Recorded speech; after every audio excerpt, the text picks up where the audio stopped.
प्यारे बच्चों, इसके पहले के अंक में हम लोगों ने ध्वनि तरंगों की श्रव्यता परिषद पढ़ा था,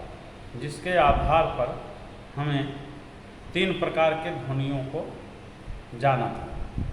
पहली अवश्रव्य ध्वनि, दूसरी श्रव्य ध्वनि और तीसरी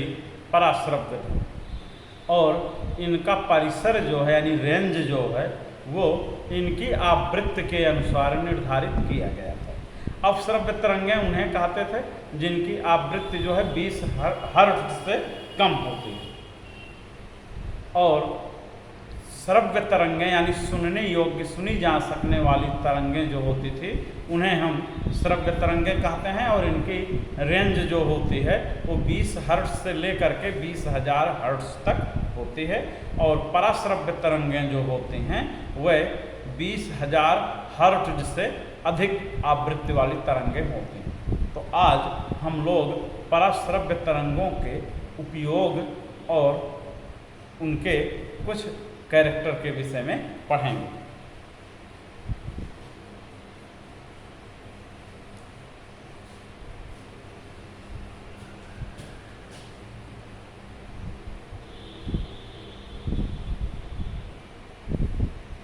पराश्रव्य तरंगें यानी ध्वनि तरंगें, पराश्रव्य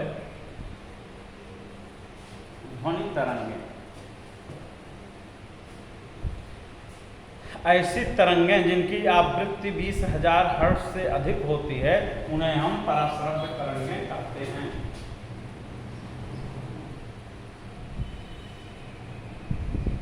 ऐसी ध्वनि तरंगें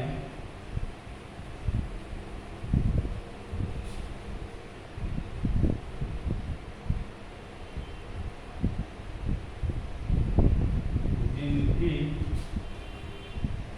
आवृत्ति 20,000 हर्ट्ज से अधिक होती है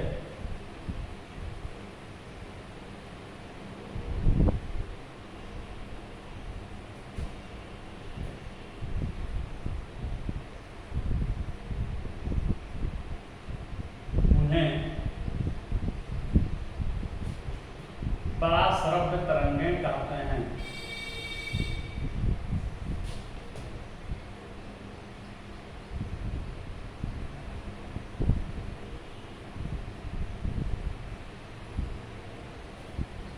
उन्हें पराश्रव्य तरंगें कहते हैं, अर्थात आवृत्ति के आधार पर इनकी कंपन जो होती है प्रति सेकंड वाली यानी हर्ट्ज, वो 20,000 हर्ट्ज से अधिक होती है। इन्हें हम पराश्रव्य तरंगें कहते हैं, और इनका उपयोग जो होता है बहुत ही व्यापक होता है, और इस व्यापकता के आधार पर ये हम लोगों के दैनिक जीवन के महत्वपूर्ण अंग बन गए हैं। तो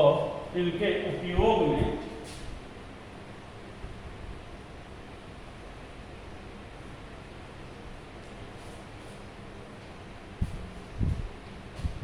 तो पहली बात जो है पराश्रव्य तरंगों का उपयोग जो है कुछ ऐसी वस्तुओं को, ऐसी नलियों को साफ करने में प्रयोग किया जाता है जिन्हें हम सामान्य विधि द्वारा नहीं साफ कर सकते। यानी उनमें न कोई सफाई वाला अभिकर्मक यानी पदार्थ पहुंच सकता है। ऐसी टेढ़ी मेढ़ी होती हैं, इतनी बारीक होती हैं कि उनमें न तो कोई सफाई करने वाला अभिकर्मक पहुंच पाता है, या ऐसा अभिकर्मक अगर पहुंचा भी दिया जाए तो उसको वो नष्ट कर देता है, यानी उस उपकरण के नष्ट होने की संभावना होती है। तो ऐसी स्थिति में हम क्या करते हैं कि पराध्वनि तरंगों का उपयोग करके हम उसकी सफाई करते हैं। तो जैसे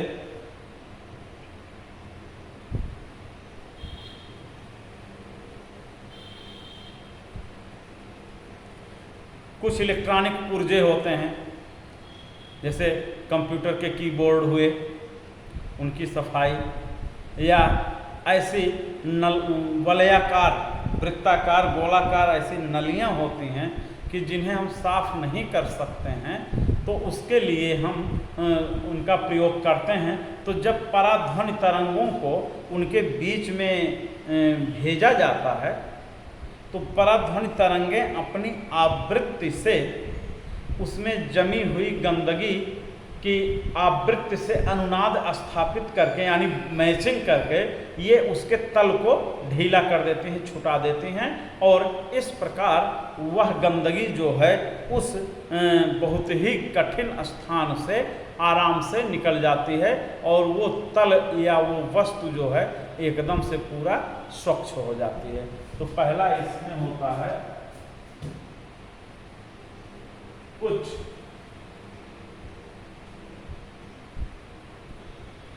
इलेक्ट्रॉनिक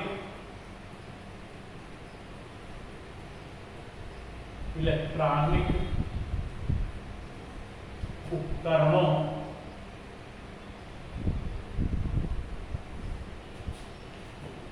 पतली नलियों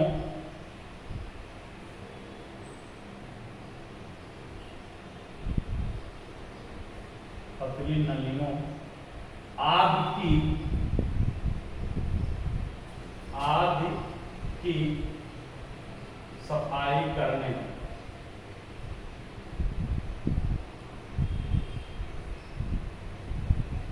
इनका उपयोग। दूसरा उपयोग इनका है जो मोटे मोटे धात के गर्डर हैं, गाटर जिसको हम लोग कहते हैं, इनके बीच में कहीं टूटन है कि दरार है, इनका पता लगाने के लिए हम लोग पराश्रव्य तरंगों का प्रयोग करते हैं। और ये तरंगें जब भेजी जाती हैं, मान लीजिए कि यानी मोटे गर्डर या धात के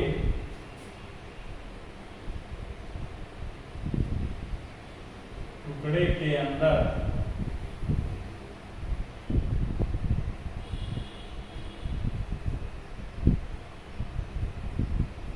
कमी का पता लगाने के लिए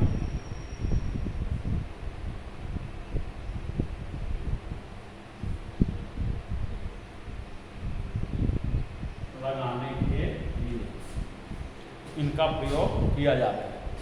तो इसमें होता क्या है कि जैसे मान लीजिए कि ये लोहे का कोई गर्डर है या कुछ बीच में इसके कहीं ब्रेक है या बीच में कहीं इसके कोई कमी है, तो इस पे जब अल्ट्रासोनिक तरंगें डाली जाती हैं यानी पराश्रव्य तरंगें डाली जाती हैं तो इसका चित्र जो है क्लियर इधर सामने एक फिल्म रख दी जाती है, पतली जैसे एक्सरे की फिल्म होती है या अन्य ऐसा कोई उपकरण रख दिया जाता है जो पराध्वनि तरंगों के लक्षण को पहचानता है। तो उस डिटेक्शन के आधार पर हम इसका पता लगा लेते हैं कि कैसे इसमें किस प्रकार की कमी है। तो इन पराध्वनि तरंगों को जब भेजा जाता है तो लोहे को जो लोहा एक समान रूप से है उससे गुजरने वाली अल्ट्रासोनिक तरंगें जो यहाँ पर फिल्म पे पड़ती हैं उनका फिगर कुछ और होता है चित्र, और इस जो मार्ग में कमी है इससे जब हो करके गुजरेंगे तो उन तरंगों का लक्षण जो है कुछ और होगा। इस प्रकार से हम इसका पता लगा लेते हैं कि कैसे क्या हो, कहाँ पे कमी है। और इनका और महत्वपूर्ण उपयोग जो होता है हम लोगों के शरीर के भीतर के हिस्सों की जांच करने में, जैसा कि हम लोगों ने पहले जाना था चिकित्सा के क्षेत्र में।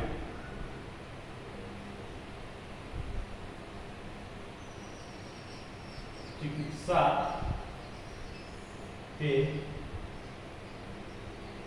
क्षेत्र में इनका जो प्रयोग होता है, तो चिकित्सा के क्षेत्र में जैसे मान लीजिए आपके लीवर, ब्रेन,